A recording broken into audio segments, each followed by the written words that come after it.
여러분 반갑습니다. 동서대학교 교목실장 최민구 목사입니다. 오늘은 여러분들에게 책임감에 대해서 좀 얘기를 해볼까 합니다. 여러분은 어떤 일을 할 때 책임감을 느낍니까? 사람이 갖는 책임감, 그 책임감은 어디서 올까요? 뭘 해야 책임감이라는 게 생길까 하는 질문인 거죠. 미국의 교육 철학자 파커 팔머는 이렇게 말을 했어요. 사람들은 모두 내가 무엇을 해야 되는지 묻는다 하는 거죠. What should I do? 나는 무엇을 해야만 하는가? 그런데 이제 이것을 알기 위해서는 Who am I? 나는 누구인가를 알아야 된다는 겁니다. 그런데 이것도 알기가 쉽지 않아요. 왜냐하면 인간은 자기 스스로를 이해하는 것이 아니고 관계 속에서 자기를 이해하는 존재이기 때문입니다. 그러니까 나는 누구인가에 대한 해답은 Whose am I? 나는 누구에게 속했는가? 여기서만 얻을 수 있는 것이다. 그렇게 말을 했습니다. 여러분, 내가 무엇을 해야 되는지 알고 싶다면, 그렇다면 내가 누구인지 알아야 한다는 것이고, 그죠?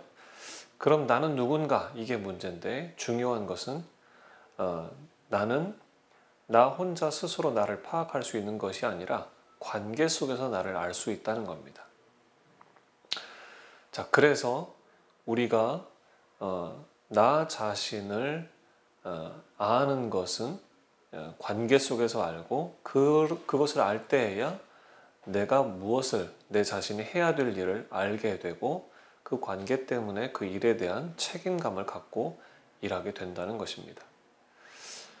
자, 여러분 미국에서 한번 그 공항에서 사고가 있었어요. 우리 아시아나 항공기에 사고가 있었는데 2013년도 사고로 알고 있습니다.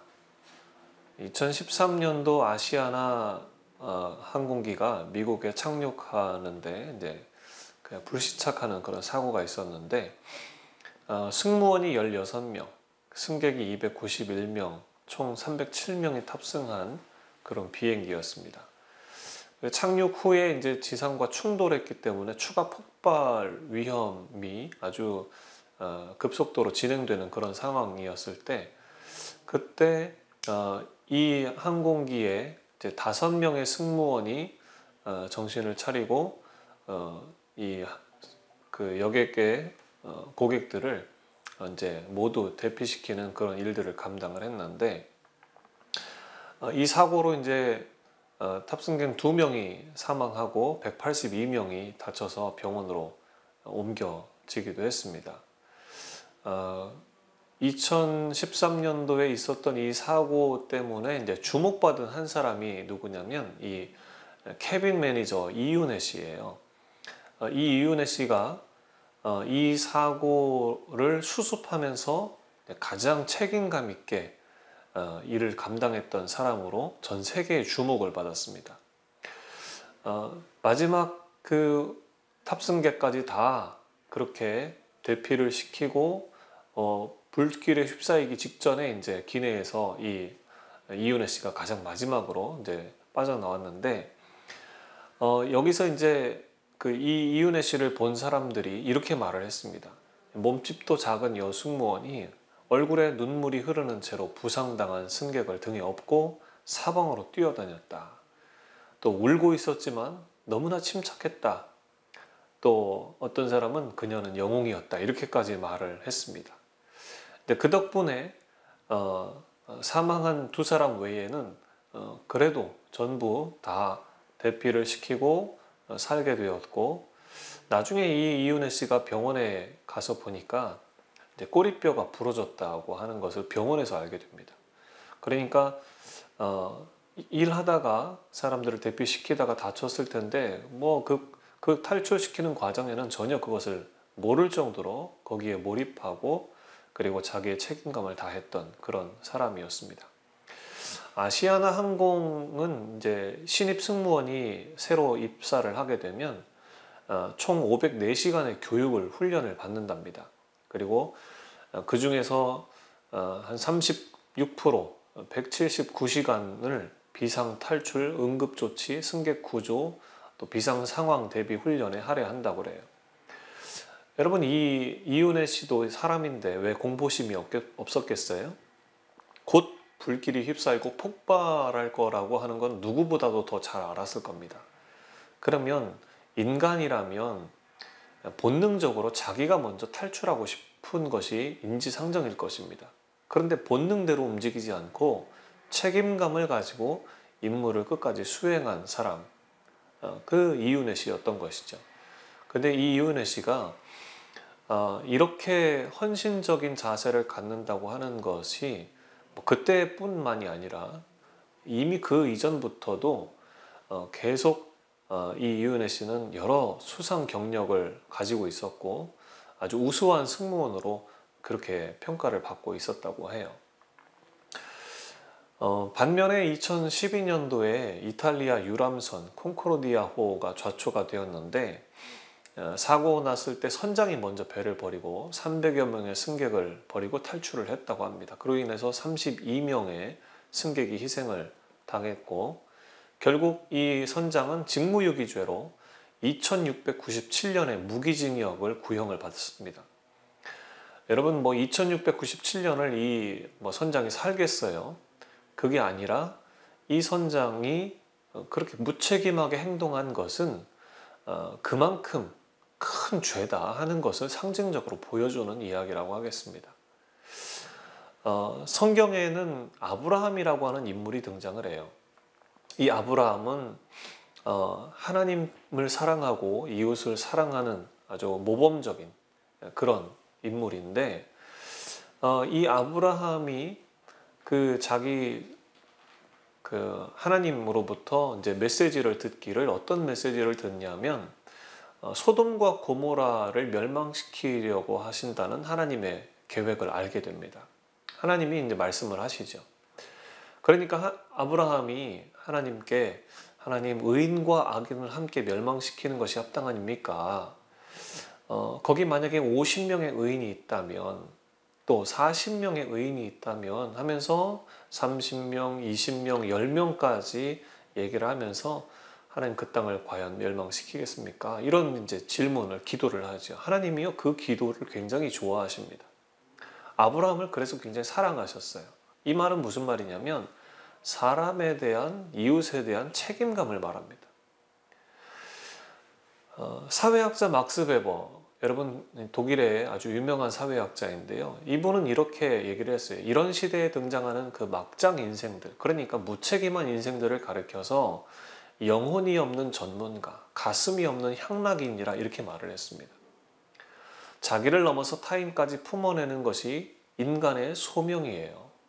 나만 아니면 돼 라는 말이 쉽게 발설되는 세상은 너와 나 사이를 이어주는 다리가 끊어진 사회입니다. 도산한 창호 선생님은 이렇게 말을 했습니다. 책임감이 있는 이는 역사의 주인이요, 책임감이 없는 이는 역사의 객이다. 여러분, 이 책임감이라는 이 성품은 역사의 주인이 될 지도자의 필수적인 자질이라는 겁니다. 책임감이 뭡니까? 책임감은 내가 해야 할 일들이 무엇인지 알고 끝까지 맡아서 잘 수행하는 태도가 책임감입니다. 이 책임감 있는 지도자만이 다른 사람의 신뢰와 지지를 얻어서 안정적인 리더십을 구현할 수 있습니다. 그런데 이런 책임감은 어디서 나오느냐 하는 것이죠. 관계에서 나온다 이렇게 말할 수 있을 것인데, 어떤 아빠가 건강이 중요하다는 걸 알지만 스스로 운동할 시간이 없다는 핑계로 운동을 하지 않다가 얼마 전부터 조깅을 시작을 했다고 해요. 근데 그 계기가 어떻게 됐냐면, 누구 때문이냐면 딸의 한마디 때문이었다는 겁니다. 딸이 이렇게 얘기했어요. 나는 아빠가 30년, 50년 후에도 튼튼하고 건강한 아빠였으면 좋겠어. 10살짜리 딸이 아빠를 향해서 그렇게 얘기를 한 거죠. 여러분, 딸이 아빠라는 이 딸의 아빠라는 그 부여된 역할 관계 때문에 자기 주도적으로 목적의식이 생기고 책임감 있게 행동을 하게 되는, 그래서 아빠가 운동을 하게 되는, 아빠로서 나이 들어서 늙어서 병상에서 누워서 자식 수발을 받아야 하는 그런 이미지는 내가 갖지 말아야 되겠다. 그런 생각을 하면서 딸을 생각하면서 조깅을 시작했다고 하는 얘기를 제가 들었습니다. 그러니까 사랑하는 사람에게 좋은 사람으로 역할을 하고픈 마음에서 다이어트도 하고 운동도 하고 하는 것처럼 우리는 관계 안에서 우리의 정체성을 알게 되고 그래서 내가 뭘 해야 되는지 알게 되고 그 해야 되는 일을 책임감 있게 감당하는 그런 사람이 될 수 있다는 겁니다. 여러분, 그 손영원 목사님을 아는지 모르겠습니다. 이 손영원 목사님은 우리나라에서 굉장히 유명한 기독교 역사상 아주 유명한 목사님인데요. 그야말로 이웃에 대한 책임감을 가진 분으로서 이만한 분이 없습니다.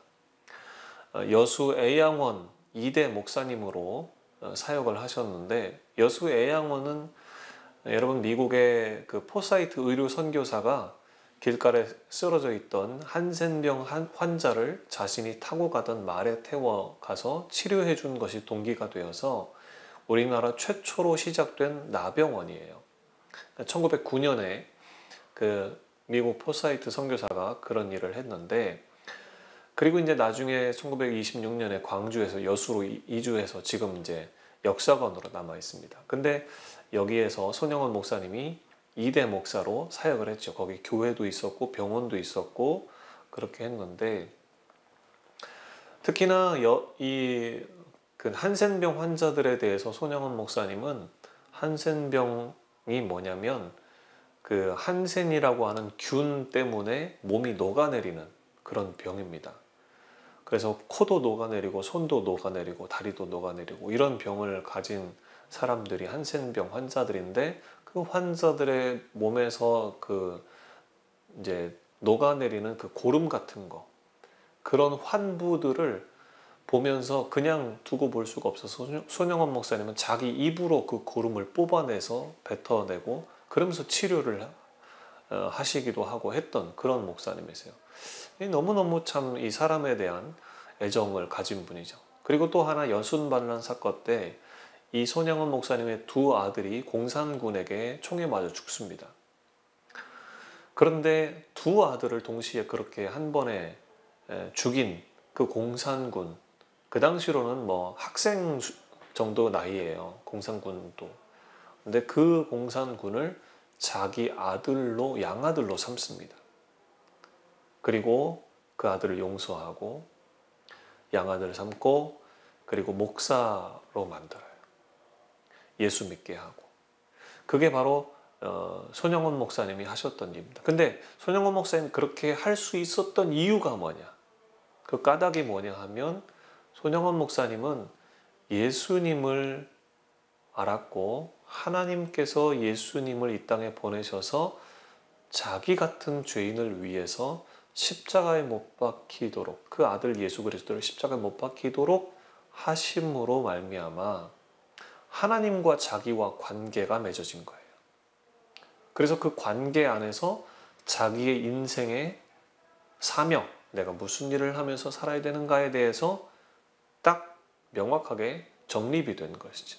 그러고 나니까 환자를 대할 때도, 또 성도를 대할 때도, 모든 사람을 대할 때도 전혀 다른 책임감을 가지고, 이웃에 대한 책임감을 가지고 사람을 대했던 것입니다. 심지어 자기 두 아들을 죽인 그 원수를 향해서도 사랑으로 했던 것이죠. 책임감이라고 하는 것은 그래서 관계에서 온다. 여러분들이 어떤 관계를 맺고 있는가, 그것이 여러분들의 삶의 일이 되는 것이고, 또 그 일에 대한 책임감이 거기서부터 나온다고 하겠습니다. 여러분은 지금 어떤 관계를 맺고 있습니까? 이 질문에 한번 곰곰이 대답을 해 보시면 좋겠습니다. 기도하고 마치겠습니다. 하나님 아버지, 감사합니다.